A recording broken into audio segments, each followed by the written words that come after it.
extremely convincingly, and chasing 240 kind of we knew that was probably out of reach to win convincingly, and convincingly I mean by in 13 or 14 overs. So I went out there, and in the change room it's just one of those things. You got to pad up, and all the fear of failure goes out of the window.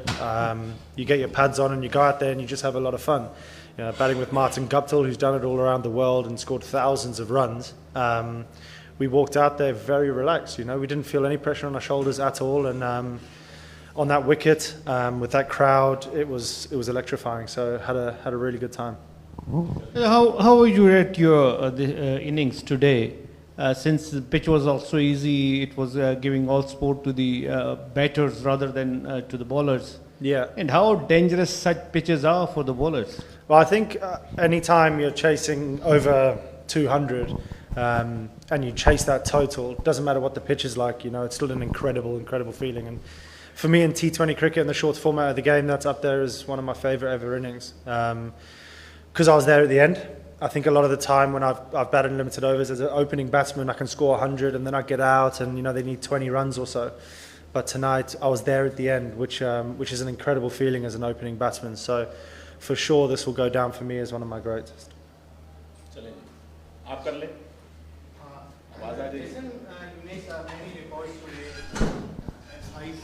Highest individual record you make most 4s and 6 runs in PSL history. First my question is this, you give some good oxygen to the Quetta Gladiators team as they needed this kind of victory. Yeah. So do you think that in the rest of the matches and the Quetta will win and they qualify? Well, we've got one more game left, and my unfortunately fortunately went off on international duty and left the guys. So I'm just really pleased I was able to come back and put a performance together to put some smiles on our faces. I love this team and they do a lot for me. The staff and stuff mean a lot to me. So for me to go out and perform for them was a really special feeling. And yeah, like I said, it's nice to have a few smiles on our face in that change room. It's been a very tough season for us, and we've not put together the performances we wanted to, but we've got a great group of people. So when wins like this come along, it's a very special feeling. Hello Jason, this is Mohammad Azaz from Crickwick. How enjoyable was it to play such an innings before the Pindi crowd today, and is this your best T20 innings ever? This is my best T20 innings ever, yes, for sure. No doubts about it, chasing 240 runs. In incredible crowd, obviously a great wicket and fast outfield, so it was just a case of just trying to hit as many 4s and 6s as possible and get close to the total and then see where we're at. But for sure, my favourite innings, and to play here, I think it's my first time I played here, so it'll definitely live a long time in my memory.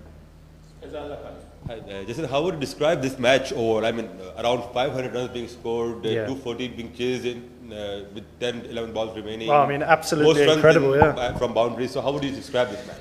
Incredible. I think there's only that word really that can kind of sum it up, to put it quite simply. It's a great advert for the PSL, great advert for T20 cricket. Obviously, bowlers don't want to be turning up and playing on these wickets every single game. But people watching this sort of game, kids watching this game, this is the sort of stuff that I remember as a kid watching games like this that really drew me to the game. It really drew me to people. And yeah, for sure, this is the sort of stuff that kind of draws the next generation of players. Jason, on 3rd March you scored century against Bangladesh, and today you scored century against Peshawar Zalmi. How do you feel this conversion from one-day cricket to T20 cricket within few days? I had no choice. As an opening batsman chasing 240 runs, I had absolutely no choice. I couldn't get myself in. I had to go from ball 1 and had a pretty tough flight. There was a few delays and stuff. Got in this morning at about 7:30 a.m.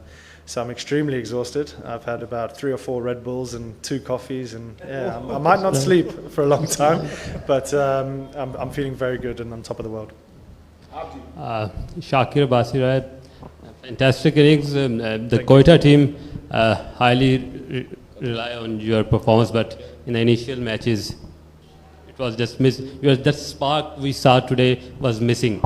Yeah. It's like you forget something behind, you went back, get your batteries charged and come back and Maybe I think so. I think it's just a case of playing without any fear. I had no choice to go out there and just smack it. And maybe in the other games I was being a bit too tentative and worrying too much and kind of putting too much pressure on myself as an opening batsman for this franchise. But I didn't feel it from the franchise at all. You know, they're very supportive all the way through, and I think it's my 6th game. So I mean, I'll take 100 every 6 games for sure. Last question. Jason, everybody is describing about your innings on social media, but how you can describe Babar Azam and Saim Ayub's batting? That was incredible to watch. Unfortunately, it was against us. I mean, it's the sort of stuff I've watched on TV loads of times with Baba, the way he plays. I think I got told it was his 700? 8th. It was his 800, excuse me. And to watch it firsthand was extremely special. He's a beautiful player to watch, and he was helped extremely well from the other end with his opening partner, a youngster coming through. So to watch Baba firsthand was very special. But he could have done with getting a little less to make it a little easier for us. But it made for an incredible game of cricket, and one that I'll remember for the rest of my life for sure. Thank you.